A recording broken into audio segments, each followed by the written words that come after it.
பரிசுத்த நாமத்திற்கு மகிமை உண்டாவதாக. இந்த நாளிலும் நம்முடைய தியானத்திற்கு ஆதாரமாக ஆமோஸ் தீர்க்கதரிசியின் புத்தகம் 4ஆம் அத்தியாயம் 12வது வசனத்தை நான் வாசிக்கிறேன். ஆகையால் இஸ்ரவேலே, இந்த பிரகாரமாக உனக்கு செய்வேன். இஸ்ரவேலே, நான் இப்படி உனக்கு செய்ய போகிறபடியினால் உன் தேவனை சந்திக்கும்படி ஆயத்தப்படு. ஒரு நிமிடம் நம்முடைய கண்களை மூடி பரம தகப்பனை நோக்கி பார்ப்போம்.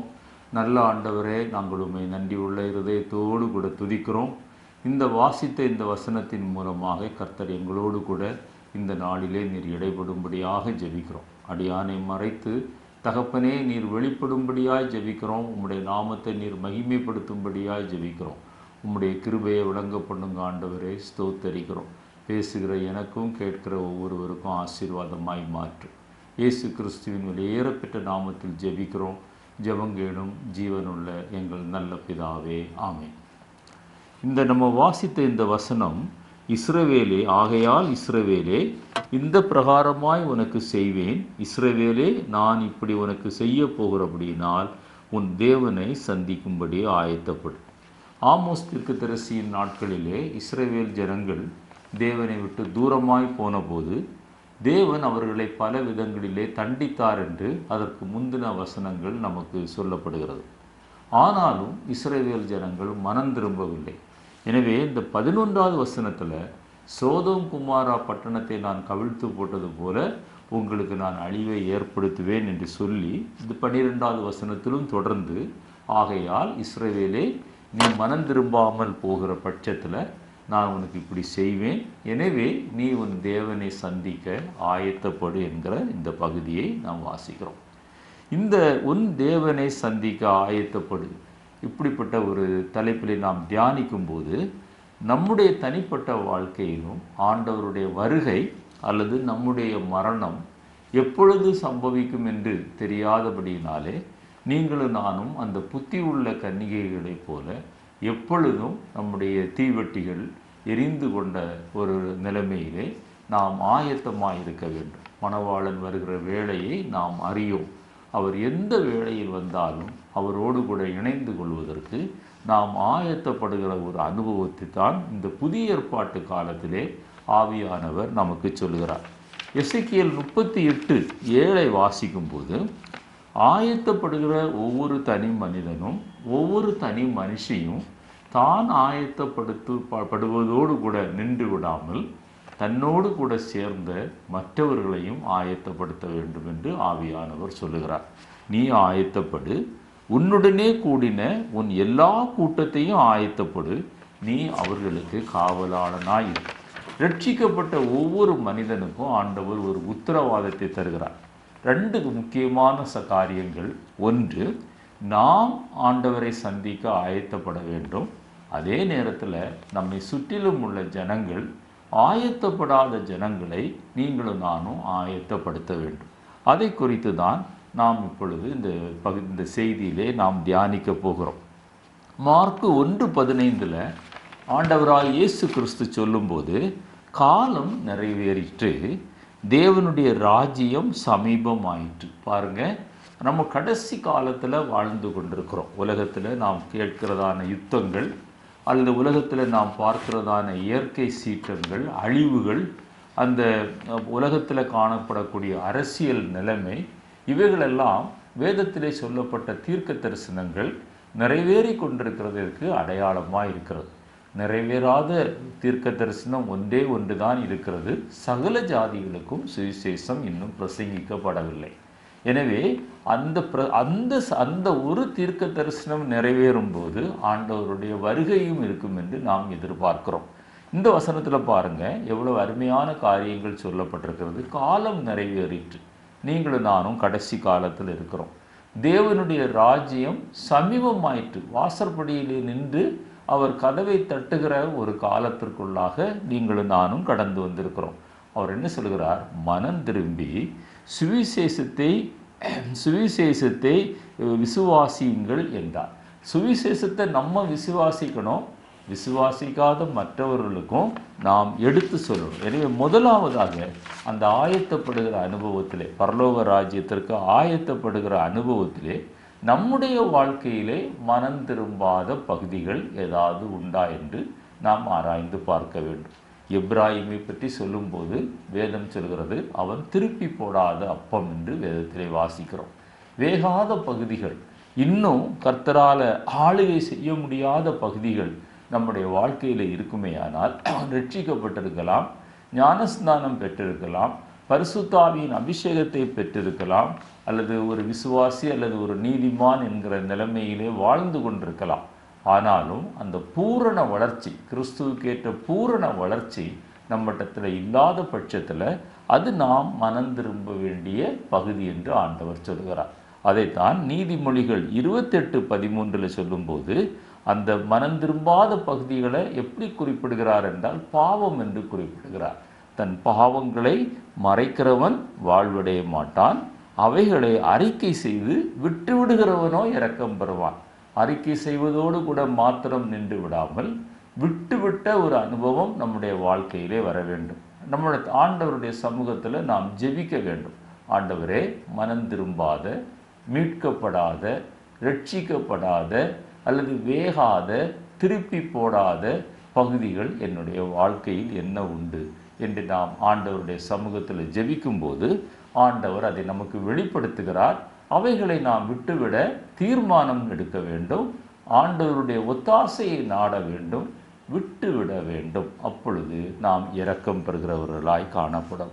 இரண்டாவதாக ஆண்டவர் சொல்லுகிறார், மறுபடியும் பிறக்கிற ஒரு அனுபவம். யோவான் எழுதின சுவிசேஷம் 3:3-18 வரை வாசிக்கும்போது, நீ மறுபடியும் பிறவாவிட்டால் தேவனுடைய ராஜ்யத்தில் பிரவேசிக்க மாட்டாய் என்று மெய்யாகவே மெய்யாகவே உனக்கு சொல்லுகிறேன் என்று ஆண்டவராய் இயேசு கிறிஸ்து சொல்லுகிறதை நாம் அந்த பகுதியிலே வாசிக்கிறோம். 3-18 வரை நீங்கள் வாசித்து பாருங்கள். நம்முடைய வாழ்க்கையிலும் மறுபடி பிறந்த ஒரு அனுபவம். ஆண்டவராய் இயேசு கிறிஸ்து நம்முடைய சிருஷ்டிகர்த்தராகவும் இருக்கிறார். ஒரு முறை நம்முடைய தாயின் கற்பத்திலே நாம் உருவாகி பிறக்கிறோம். ரெண்டாவது தடவை நாம் ஆண்டவருக்குள்ளே பிறக்கிறோம். ஆண்டவருக்குள்ளே நாம் பிறந்தது உண்மையானால் அந்த பழைய மனுஷன் முற்றிலும் மாற்றப்பட்டு புதிய மனுஷனாக நீங்களும் நானும் மாறுகிற ஒரு அனுபவம். பழைய சுபாவங்கள் நம்மை விட்டு அகன்று நாம் புதிய சுபாவங்களை பெற்றுக்கொள்கிற ஒரு அனுபவம். பழைய சாயலை நாம் விட்டுவிட்டு புதிய சாயலை பெற்றுக்கொள்கிற ஒரு அனுபவம். 2 கொரிந்தியர் 5:17 நம்ம வாசிக்கும்போது, இப்படி இருக்க ஒருவன் கிறிஸ்துவுக்குள் இருந்தால் அவன் புதிய சிருஷ்டியாயிருக்கிறான், பழையவைகள் ஒளிந்து போயின, எல்லாம் புதிதாயின. அந்த எல்லாம் என்கிறது தான் ரொம்ப முக்கியமான ஒரு அனுபவம். புதிதான அனுபவங்கள் உண்டு. ரட்சிக்கப்பட்ட பிறகு, ஞானஸ்நானம் பெற்ற பிறகு எல்லாருடைய வாழ்க்கையிலும் புதிய அனுபவங்கள் உண்டு, அதற்கு மறுப்பே இல்லை. ஆனால் எல்லாம் புதிதாயின. அந்த அனுபவம் நம்முடைய வாழ்க்கையிலே நீங்களும் நானும் தேவனை சந்திக்க ஆயத்தப்படுகிற ஒவ்வொருவருடைய வாழ்க்கையிலும் காணப்பட வேண்டும். கலாத்தியர் 2:20 அதை பவுல் அப்போஸ்தலர் இன்னும் தெளிவாக சொல்லும்போது அதை எப்படி சொல்கிறார்? கிறிஸ்துவுடனே கூட சிலுவையில் அறையப்பட்டேன், ஆயினும் பிழைத்திருக்கிறேன், இனி நான் அல்ல, கிறிஸ்துவே எனக்குள் பிழைத்திருக்கிறார். இப்பொழுது மாம்சத்தில் பிழைத்திருக்கிறதோ என்னில் அன்பு கூர்ந்து எனக்காக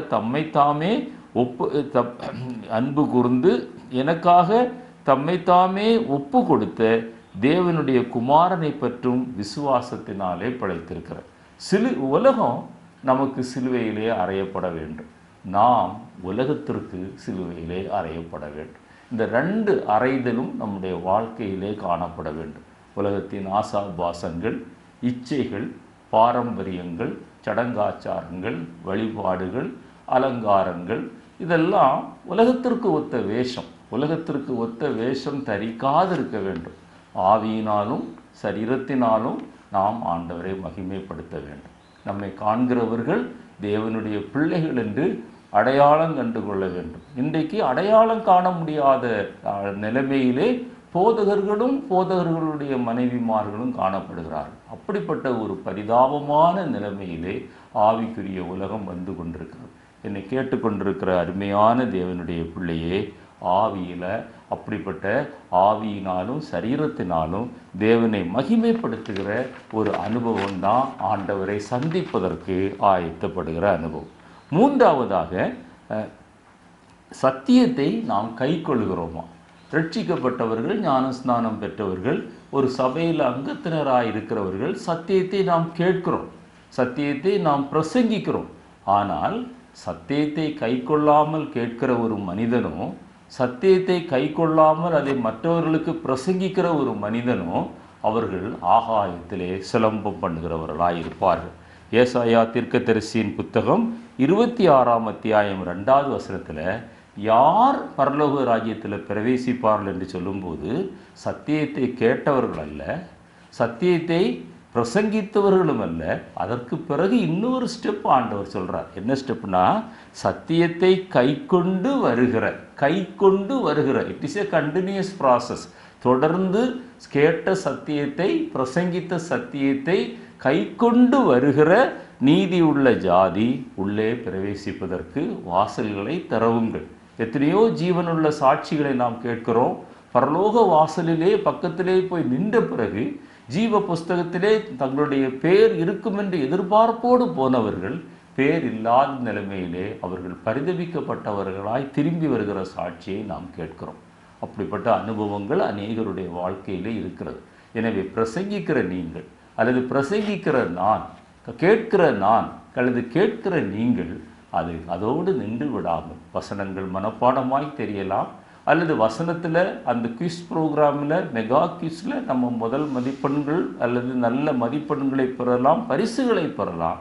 அது எல்லாவற்றையும் காட்டிலும் வசனத்தை கை கொள்கிற அனுபவம் நம்முடைய வாழ்க்கையிலே இருக்கிறதா என்று நாம் பார்க்க வேண்டும். யோவான் எழுதின சுவிசேஷம் 12ஆம் அத்தியாயம் 50வது வசனத்தில் ஆண்டவர் சொல்கிறார். என்ன சொல்கிறாரு? அவருடைய கட்டளை நித்திய ஜீவனாயிருக்கிறது என்று அறிவேன். அந்த நித்திய ஜீவனுக்குள்ளே பிரவேசிக்கணும்னா அந்த தேவனுடைய கட்டளைகளுக்கு, பிரமாணங்களுக்கு நீங்களும் நானும் கை கொள்கிறவர்களாய் காணப்பட வேண்டும். அது நித்திய ஜீவனாயிருக்கிறது என்று அறிவேன். ஆகையால் நான் பேசுகிறவைகளை பிதா எனக்கு சொன்னபடியே பேசுகிறது என்றார். பேசுகிறதையே சொன்னபடி பேசுகிற ஆண்டவராய் இயேசு கிறிஸ்துவை ஆராதிக்கிற நீங்களும் நானும் அவர் சொன்னபடியே செய்கிறவர்களாய் மாறுகிற ஒரு அனுபவம் தான் பரலோக ராஜ்யத்திற்கு நாம் ஆயத்தப்படுகிற அனுபவம். யோவான் எழுதின சுவிசேஷத்தில் 15ஆம் அத்தியாயம் 7-8 வரும்போது அவர் என்ன சொல்கிறார் பாருங்க, நீங்கள் என்னிலும் என் வார்த்தைகள் உங்களிலும் நிலைத்திருந்தார். அதனால தான் அந்த ஏசாயா 26:2 கை கொண்டு வருகிற it is a continuous process.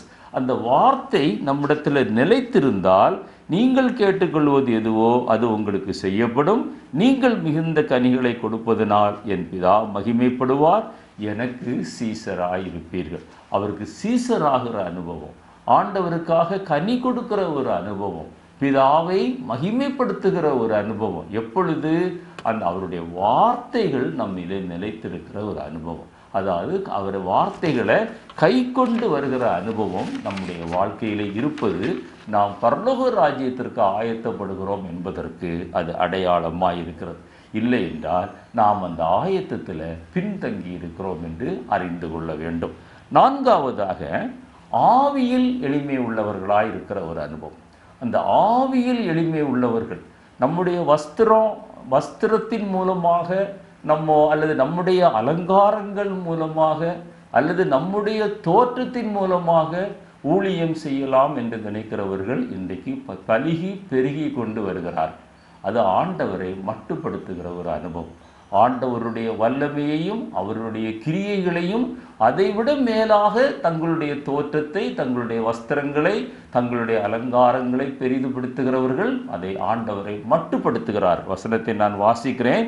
மத்தேயு 5:3 ஆண்டவர் சொல்கிறார், ஆவியில் எளிமை உள்ளவர்கள் ஆயிருங்கள், ஆவியில் எளிமை உள்ளவர்கள் பாக்கியவான்கள், பரலோக ராஜ்யம் அவர்களுடைய. ஆவியில் ஒரு எளிமை வேணும். உங்களை காண்கிறவர்கள் உங்களுடைய தோற்றத்தை வைத்து ஒருவேளை உங்களை புகழ்ந்து பேசலாம், அல்லது உங்களுக்கு அது சந்தோஷமாக இருக்கலாம், சிலருக்கு இடரலாகவும் இருக்கலாம். ஆனால் ஆண்டவர் நம்முடைய தோற்றத்தை வைத்து நமக்கு பரலோக ராஜ்யத்தின் கதவுகளை அவர் திறப்பதல்ல. ஆவியில் உள்ள எளிமை, ஆவியில் எளிமை உள்ளவர்களாயிருங்கள், பரலோக ராஜ்யம் அவர்களுடையது. அப்படிப்பட்ட ஒரு எளிமை உங்களிடத்தில் காணப்படுகிறதா? நம்ம பூசுகிற சாயங்கள், போடுகிற அந்த காரியங்கள் எல்லாம், அதெல்லாம் ஆவியில் உள்ள எளிமையை காட்டுகிறதா அல்லது வேறு ஏதோ ஒன்றை காட்டுகிறதா? நம்மை நாமே நிதானித்து அறிய வேண்டும். தன் பாவங்களை மறைக்கிறவன் வாழ்வடைய மாட்டான், அதை அறிக்கை செய்து விட்டு விடுகிறவனும் இரக்கம் பெறுவான். ஐந்தாவதாக, இயேசுவின் நிமித்தம் வரக்கூடிய பாடுகள். நன்றாக கவனியுங்கள். உலகத்தின் நிமித்தம் அல்ல, இயேசுவின் நிமித்தம் வருகிற பாடுகள், உபத்திரவங்களை சகிக்கிற ஒரு மனப்பக்குவம் உள்ளவர்கள் தான் பரலோக ராஜ்யத்திற்கு ஆயத்தமாய் கொண்டிருக்கிறார்கள். ஆண்டவர் சொன்னார், உலகத்தில் உங்களுக்கு உபத்திரவம் உண்டு, ஆனாலும் திடன் கொள்ளுங்கள், நான் உலகத்தை ஜெயித்தேன். மத்தேயு எழுதின சுவிசேஷம் 5ஆம் அத்தியாயம் 10-12 வரை வாசித்து பாருங்கள். நீதி நிமித்தம் ஆண்டவர் மிக அருமையாக சொல்வார். நீதி நிமித்தம், ஆண்டவருடைய இயேசுவின் நிமித்தம் அந்த பாடுகள், உபத்திரவங்கள் நம்முடைய வாழ்க்கையிலே வரும்போது அதை சகிக்கிறோமா என்பதை பொறுத்து தான் நீங்களும் நானும் பரலோக ராஜ்யத்திற்கு ஆயத்தப்படுகிறோமா இல்லையா என்பதை ஆண்டவர் பார்க்கிறார். நீதி நிமித்தம் துன்பப்படுகிறவர்கள் பாக்கியவான்கள், பரலோக ராஜ்யம் அவர்களுடையது.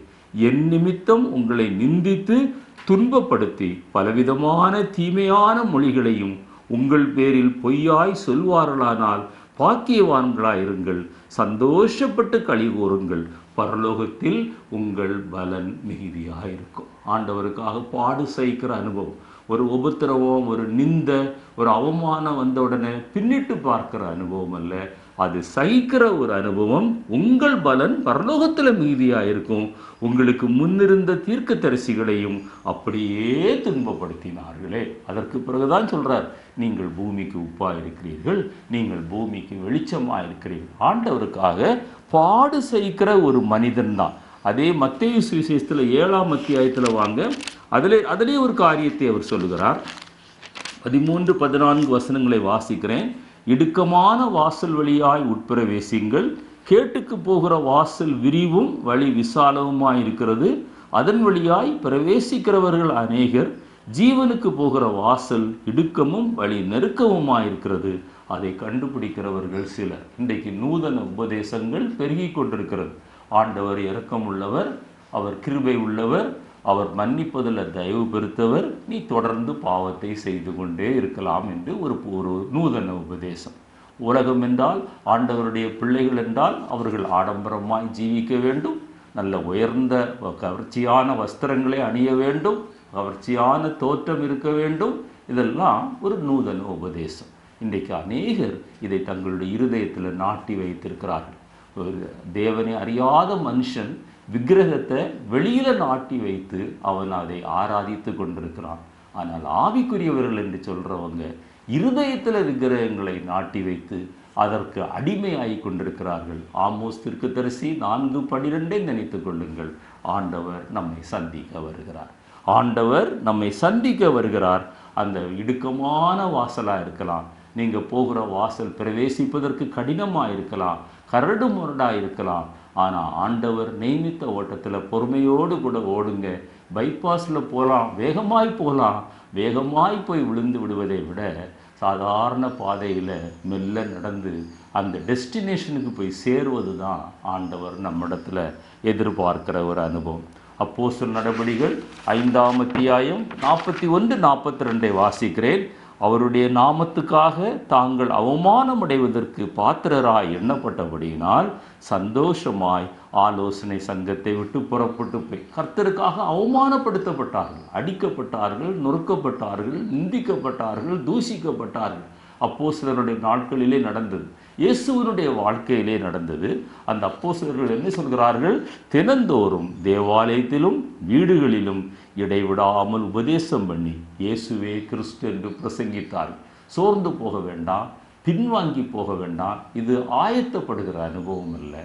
ஆனால் கர்த்தருக்காக பாடுகள், உபத்திரவங்கள், நிந்தைகள், வேதனைகள், அவமானங்கள் வரும்போது அதை ஒரு பாக்கியம் என்று எண்ணி, அதோடு பாக்கியம் என்று எண்ணிக்கொண்டு வீட்டில் இருந்துவிடக்கூடாது. தொடர்ந்து இயேசுவே கிறிஸ்து, இயேசுவே இரட்சகர், அவர் ஒருவர் தான் ஒரு மனிதனை பாவத்திலிருந்து விடுதலையாக்க முடியும் என்று அந்த தொடர்ந்து அந்த காரியத்தை செய்கிறவர்கள். சமயம் வாய்த்தாலும் வாய்க்காவிட்டாலும் நீ திருவசனத்தை ஜாக்கிரதையாய் பிரசங்கம் பண்ணு என்று ஆண்டவர் செய்திருக்கிறாரே, அதை பின்பற்றுகிறவங்க தான் பரலோக ராஜ்யத்துக்குள்ள பிரவேசிக்க முடியும். அப்போஸ்தலர் நடபடிகள் 14:22 கூட நான் வாசிக்கிறேன். சீசருடைய மனதை திடப்படுத்தி விசுவாசத்தில் நிலைத்திருக்கும்படி அவர்களுக்கு புத்தி சொல்லி நாம் அநேக உபத்திரவங்கள் வழியாய் தேவனுடைய ராஜ்யத்தில் பிரவேசிக்க வேண்டும் என்று சொன்னார். அநேக சொகுசான வாழ்க்கை வழியாய் அல்லது அநேக சந்தோஷத்தின் வழியாய் நாம் பரலோக ராஜ்யத்தில் பிரவேசிக்க வேண்டும் என்று ஒரு இடத்திலும் வேதத்தில் எழுதப்படவில்லை. நன்றாக விளங்கி கொள்ளுங்கள். பாடுகள் உண்டு, உபத்திரவங்கள் உண்டு, வேதனைகள் உண்டு, அவமானங்கள் உண்டு. It is not a bed of roses. இது வேதனை நிறைந்த, பாடுகள் நிறைந்த ஒரு ஓட்டம். ஆனால் அந்த பாடுகளுக்கு மத்தியில், அந்த வேதனைகளுக்கு மத்தியில், அந்த நிந்தைகளுக்கு மத்தியில், அந்த அவமானங்களுக்கு மத்தியில் ஒருவர் நம்மோடு கூட இருக்கிறார். உலகத்தில் இருப்பவனை காட்டிலும் நமக்குள் இருக்கிறவர் பெரியவர். அவர் நம்மை நடத்தி செல்வார், அக்கறைக்கு அழைத்து செல்வார். அந்த பரலோக ராஜ்யத்திற்கு போகிற பாதையில் இதெல்லாம் இருக்கும் என்று தான் வேதத்தில் எழுதப்பட்டிருக்கிறது. இன்னும் எத்தனையோ வசனங்களை உங்களுக்கு நான் சுட்டி காட்ட முடியும். அதுதான் நம்முடைய பரலோகத்துக்கு நாம் ஆயத்தப்படுகிற அனுபவம். ஆறாவதாக, பரலோக ராஜ்யத்தில் பொக்கிஷங்களை நாம் சேர்த்து வைக்க வேண்டும். மத்தேயு 6:19-21 வாசிக்கிறேன். பூமியிலே உங்களுக்கு பொக்கிஷங்களை சேர்த்து வைக்க வேண்டாம். இங்கே பூச்சியும் துருவும் அவைகளை கெடுக்கும். இங்கே திருடரும் கன்னமிட்டு திருடுகிறார்கள். பரலோகத்திலே உங்களுக்கு பொக்கிஷங்களை சேர்த்து வையுங்கள். அங்கே பூச்சியாவது துருவாவது கெடுக்கிறதும் இல்லை. அங்கே திருடர் கன்னமிட்டு திருடுகிறதும் இல்லை. உங்கள் பொக்கிஷம் எங்கே இருக்கிறதோ அங்கே உங்கள் இருதயமும் இருக்கிறது. பரலோகத்தில் நம்முடைய பொக்கிஷம் என்ன? அந்த பரலோக பேங்க் அக்கௌண்ட்டில் நம்முடைய பேலன்ஸ் என்ன? நாமே கேட்க வேண்டிய ஒரு கேள்வி. கர்த்தருக்காக நம்முடைய சம்பாத்தியங்கள், நம்முடைய பணம் கர்த்தருக்காக பயன்படுத்தப்பட வேண்டும். அருமையான தேவனுடைய பிள்ளைகளே, அநேகர் ரட்சிக்கப்பட்டிருக்கிறாங்க, ஞானஸ்நானம் பெற்றிருக்கிறாங்க, பரிசுத்த ஆவியின் அபிஷேகம் பெற்றிருக்கிறாங்க, பல ஆண்டுகளாய் சபையில் அங்கத்தினர்களாக இருக்கிறாங்க.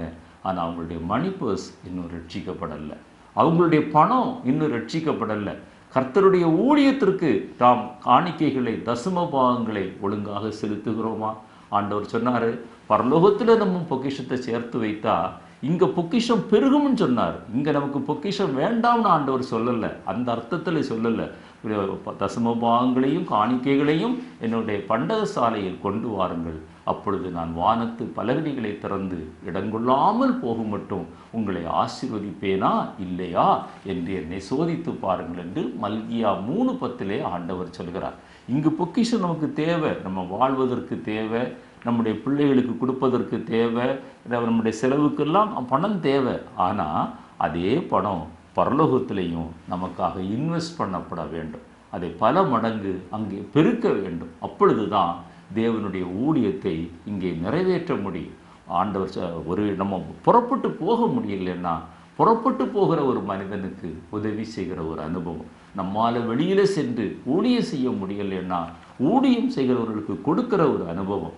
நம்மை ஆகாரத்தினால, ஆத்தும ஆகாரத்தினால போஷிக்கிற அந்த சபையின் போதகர், அவர் போஷிக்கப்பட வேண்டும். சரீர பிரகாரமாய் அவருடைய குடும்பங்கள் போஷிக்கப்பட வேண்டும், உடுத்து வைக்கப்பட வேண்டும். அதற்கு யார் கொடுப்பது? ஆண்டவர் நம்மை தான் கொடுப்பதற்கு ஏற்படுத்தி இருக்கிறார். கொடுங்கள், அப்பொழுது உங்களுக்கு கொடுக்கப்படும். எந்த அளவினால் அளக்கிறீர்களோ அந்த அளவினால் உங்களுக்கு திருப்பி அளக்கப்படும். அமுக்கி குலுக்கி சரிந்து விழும்படியாக அளக்கிறவர்களுக்கு அப்படியே அளக்கப்படும் என்று ஆவியானவர் சொல்கிறார். இந்த ஒரு சிந்தை எப்போது வரும் என்றால், பிலிப்பியருக்கு எழுந்த நிருபம் 3:20 அங்கே எழுதப்பட்டிருக்கிறது, நம்முடைய குடியிருப்போ அது பரலோகத்தில் இருக்கிறது. அந்த சிந்தை நமக்கு இருக்கிறதா? நம்ம இங்கெல்லாம் அந்த உலகத்தில் வாழ்கிற வாழ்க்கையெல்லாம் ஒரு வாடகை வீட்டில் வாழ்கிற அனுபவம், அல்லது ஒரு பேருந்தில் அல்லது ஒரு விமானத்தில் பயணம் செய்கிற அனுபவம். யாரும் தொடர்ந்து வாழ்நாள் முழுவதும் பேருந்தில் பிரயாணம் பண்ணுவதில்லை, அல்லது விமானத்தில் பிரயாணம் பண்ணுவதில்லை. ஒரு நாள் இந்த இடத்தை நம்ம காலி பண்ணணும். இந்த வாடகை வீட்டை, இந்த உலகத்தை நம்ம காலி பண்ணி நமக்குன்னு ஒரு நித்திய உலகத்தை, நித்திய ராஜ்யத்தை ஆண்டவர் வைத்திருக்கிறார். அதற்கு போக வேண்டும். அந்த சிந்தை வேண்டும். வாழ்நாள் முழுவதும் நான் பஸ்ஸில் ட்ராவல் பண்ண முடியாது. அந்த ஸ்டாப் வந்த உடனே, டெஸ்டினேஷன் வந்த உடனே நீங்கள் நான் இறங்குவது போல ஒரு நாள் வரும். அது கர்த்தருடைய வருகையாக இருக்கலாம், அல்லது நம்முடைய மரணமாக இருக்கலாம். அதற்கு பிறகு நம்ம போக வேண்டிய ஒரு இடம் உண்டு. அது பரலோக ராஜ்யம் என்கிற சிந்தை நம்முடைய வாழ்க்கையிலே காணப்பட வேண்டும். அந்த வசனத்தை நான் வாசிக்கிறேன். பிலிப்பியர் 3:20 நம்முடைய குடியிருப்போ பரலோகத்தில் இருக்கிறது. அங்கே தான் நமக்கு நிரந்தரமான சிட்டிசன்ஷிப். இங்கே உள்ள சிட்டிசன்ஷிப் இன்றைக்கு வெரிஃபை பண்ணப்படக்கூடிய அல்லது கொஸ்டின் மார்க்கில் இருக்குது பல இடங்களில். ஆனால் நமக்கு ஒரு பெர்மனண்ட் சிட்டிசன்ஷிப் எங்கே இருக்கிறது? குடியுரிமை எங்கே இருக்கிறது? அது பரலோக ராஜ்யத்தில் இருக்கிறது. நம்முடைய குடியிருப்போ பரலோகத்தில் இருக்கிறது. அங்கே இருந்து கர்த்தராகிய இயேசு கிறிஸ்து என்றும் இரட்சகர் வர எதிர்பார்த்து கொண்டிருக்கிறோம். இந்த எதிர்பார்ப்பு நம்முடைய வாழ்க்கையிலே இருக்குமே ஆனால், அந்த வருகையில் எடுத்துக்கொள்ளப்பட வேண்டும் என்ற வாஞ்சை நம்முடைய வாழ்க்கையில் இருக்குமே ஆனால், இந்த உலகம் நிரந்தரமற்றது, இது அனித்தியமானது. நித்தியமான ஒரு பரலோக ராஜ்யம், ஒரு வாசஸ்தலம்.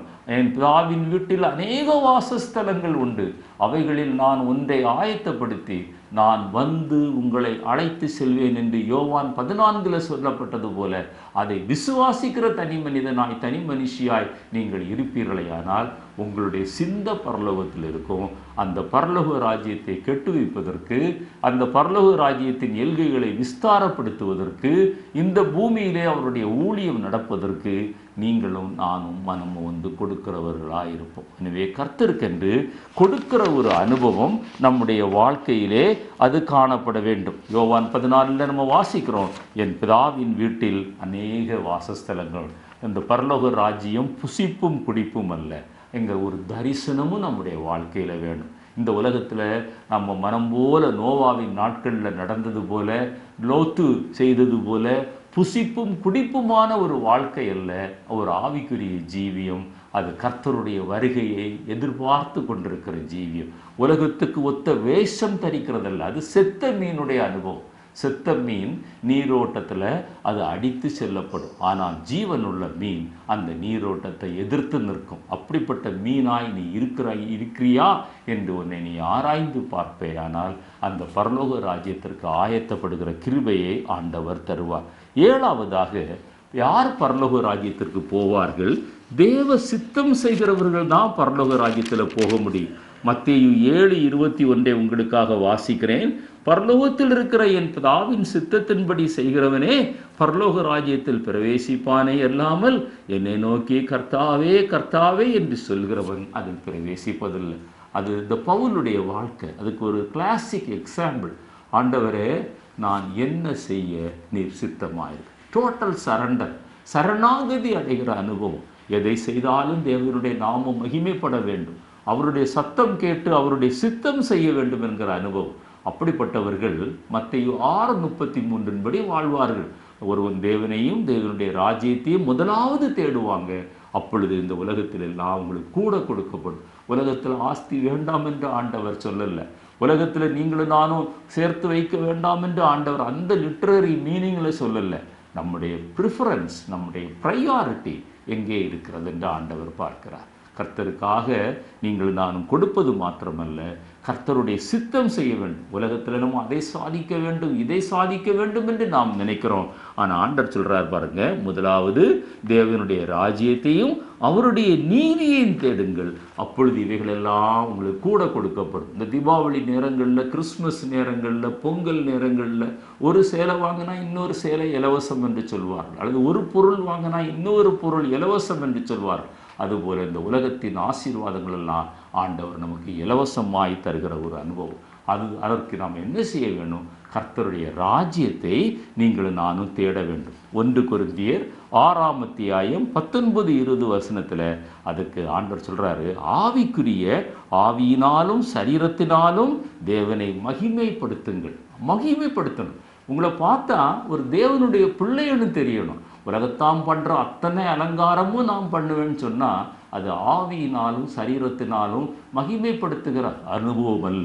அந்த வசனத்தை நீங்கள் தொடர்ந்து வாசிப்பீங்கன்னா, பூமிக்குரியவைகள் அல்ல, மேலானவைகளை நாடுங்கள், வரங்களை நாடுங்கள், கனிகளை நாடுங்கள், ஆண்டவருக்காக பயன்படுவதற்கு தேவனுடைய வல்லமையை நாடுங்கள்.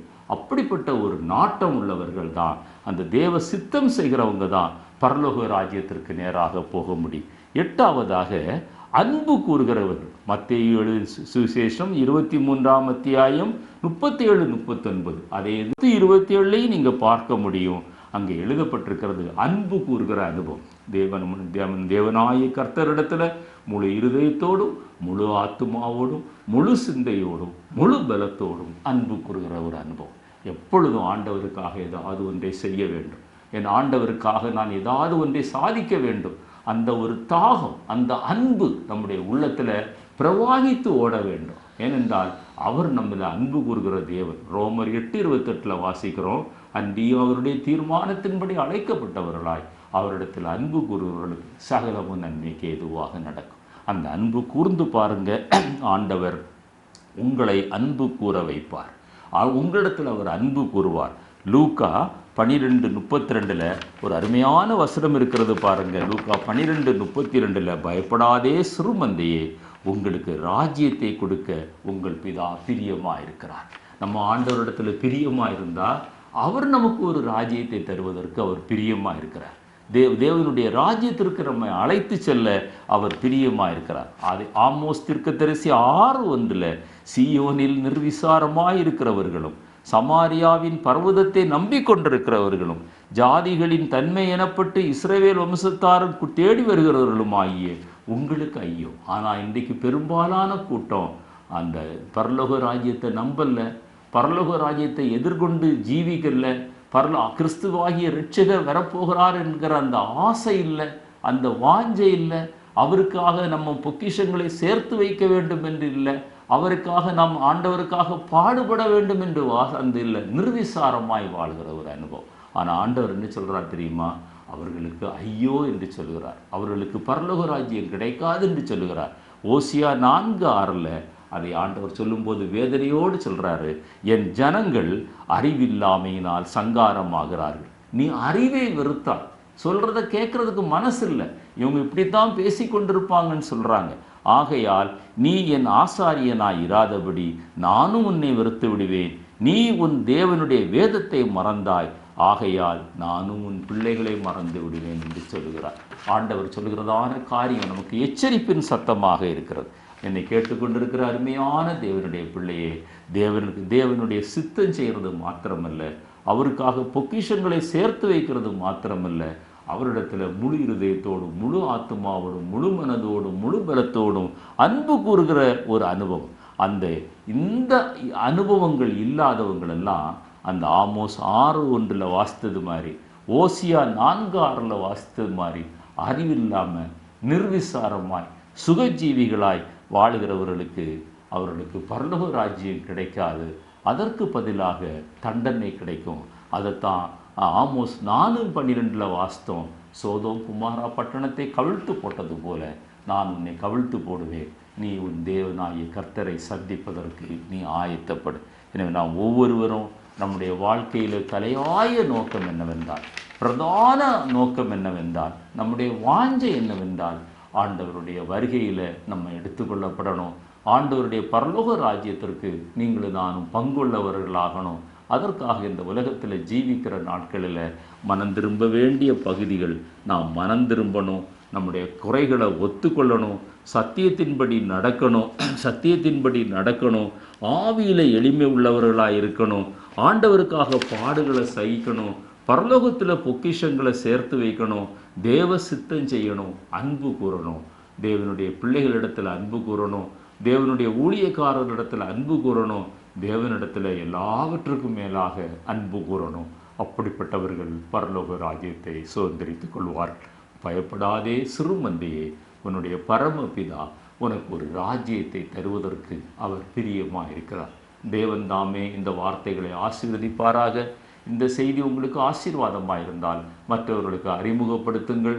நாங்கள் உங்களுக்காக ஜெபித்து கொண்டிருக்கிறோம், நீங்களும் எங்களுக்காக ஜெபியுங்கள். நாம் எல்லாரும் பரலோகத்தில் ஒருவரை ஒருவர் சந்திப்போம் என்கிற நிச்சயத்தோடு நம்முடைய ஓட்டத்திலே ஓடுவோம், தொடருவோம். கர்த்தர் தாமே நம் அனைவரையும் ஆசீர்வதிப்பாராக. ஆமென்.